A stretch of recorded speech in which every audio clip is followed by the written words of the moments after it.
বাঙালির 21 মিশন ন্যায়ের পথে আত্মবিকাশে সত্য প্রকাশে অবিচল। প্রিয় দর্শক, কথা বলছি বাঙালির 21 মিশন নিয়ে। আমরা আজ আশুগঞ্জ উপজেলায় ব্রাহ্মণবাড়িয়া জেলার তারোয়া গ্রামে এসেছি। আমাদের ইতিমধ্যে আমাদের আসন্ন জাতীয় সংসদ নির্বাচন নিয়ে নির্বাচন কমিশনের একটি নির্বাচন আয়োজনের তৎপরতা শুরু হয়ে গিয়েছে। এখানে আমরা দেখতে পাচ্ছি বাংলাদেশের প্রধান রাজনৈতিক দলের মধ্যে এখনো একটা বিভেদ দেখা যাচ্ছে যে দলীয় সরকারের অধীনে নির্বাচন হবে, যেটা বলছে আওয়ামী লীগ, পাশাপাশি বিএনপি এবং তাদের সাথে যারা আছে জোটভুক্ত, তারা বলছে যে দলীয় সরকারের অধীনে নির্বাচন হলে সেটা হবে রাষ্ট্রীয় এবং সরকারি প্রভাব সেখানে থাকবে, সেখানে জবরদস্তি হবে, কাজে নির্বাচনটা সুষ্ঠু হবে না, নিরপেক্ষ হবে না, জনগণ তাদের যথাযথ মত প্রকাশ করতে পারবে না। আর আওয়ামী লীগের পক্ষে সবচেয়ে বড় যুক্তি সেটা হলো আওয়ামী লীগ বলছে যে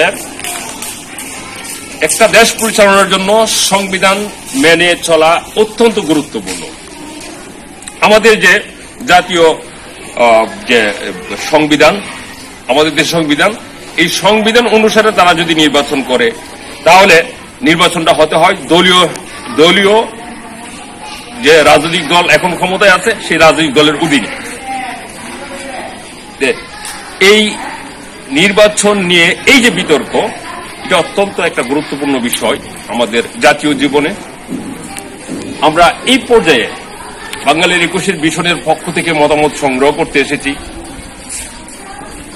দেশের তৃণমূলের যে সচেতন জনসমাজ এবং তৃণমূলের নেতৃবৃন্দ, তাদের মতামতটা আমরা নেব যে ওনারা কি ভাবছেন আমাদের এই নির্বাচন নিয়ে, জাতীয় সংসদ নির্বাচন নিয়ে।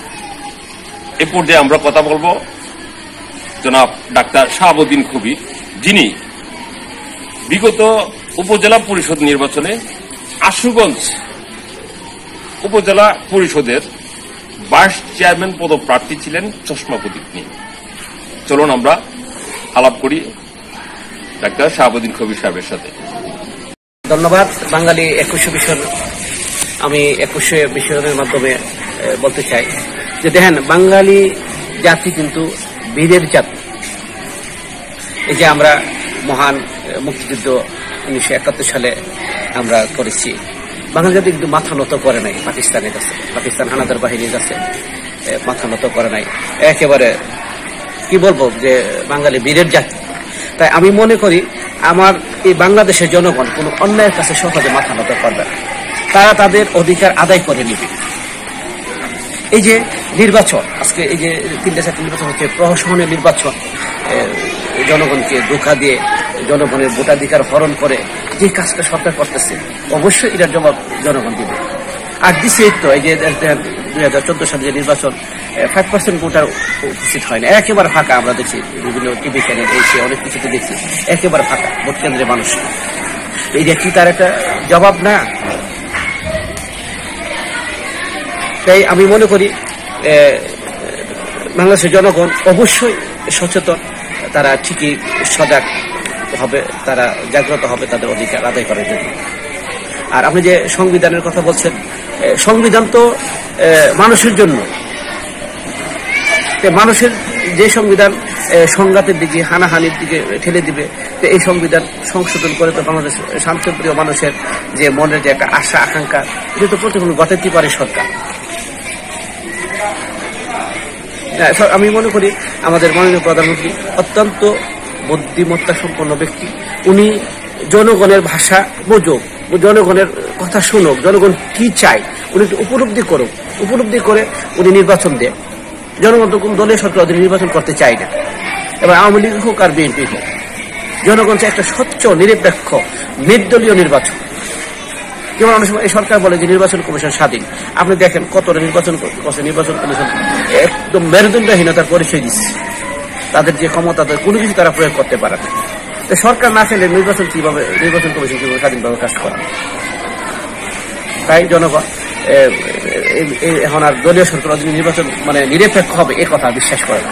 তাই জনগণের প্রধান একটা দাবি হচ্ছে নির্দলীয় নিরপেক্ষ সরকারের অধীনে একেবারে সবার অংশগ্রহণমূলক একটা নির্বাচন হয়। এই হচ্ছে জনগণের কামনা। কিন্তু সাংবিধানের যে বাধ্যবাধকতা, এটা তো একটা যৌক্তিক কথা। সংবিধানের দিক নির্দেশনা বা বিধিবিধানগুলা মেনে চলা তো একটা দেশের জন্য দরকার। সংবিধান কার জন্য? মানুষের জন্য।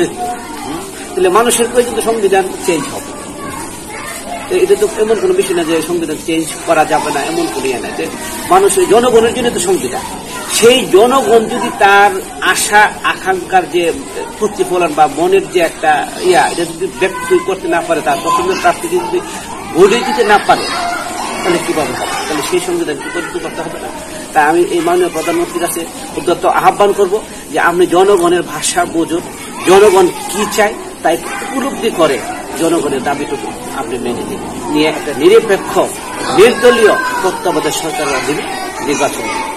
এটাই আমি মাননীয় প্রধানমন্ত্রীর কাছে আমার উদ্যত আহ্বান।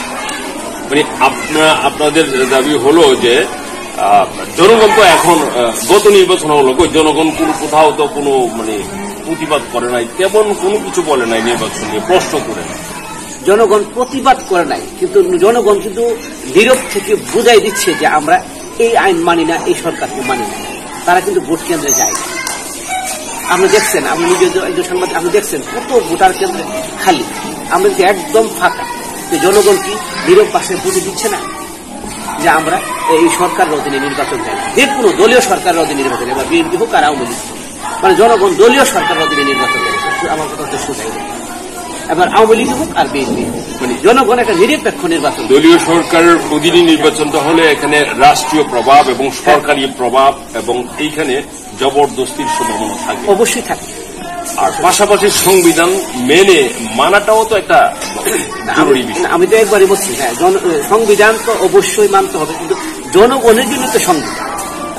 বিএনপির সাথে যে রাজনৈতিক দলগুলো আছে, রাজনৈতিক দলগুলো প্রত্যাশা করে, ঠিক বাংলাদেশের জনগণ প্রত্যাশা করে যে সবার অংশগ্রহণে একটা উৎসব মুখর পরিবেশে একটা নির্বাচন।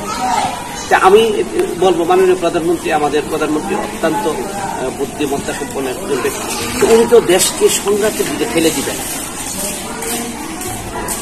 ধন্যবাদ সভাপতি সাহেব।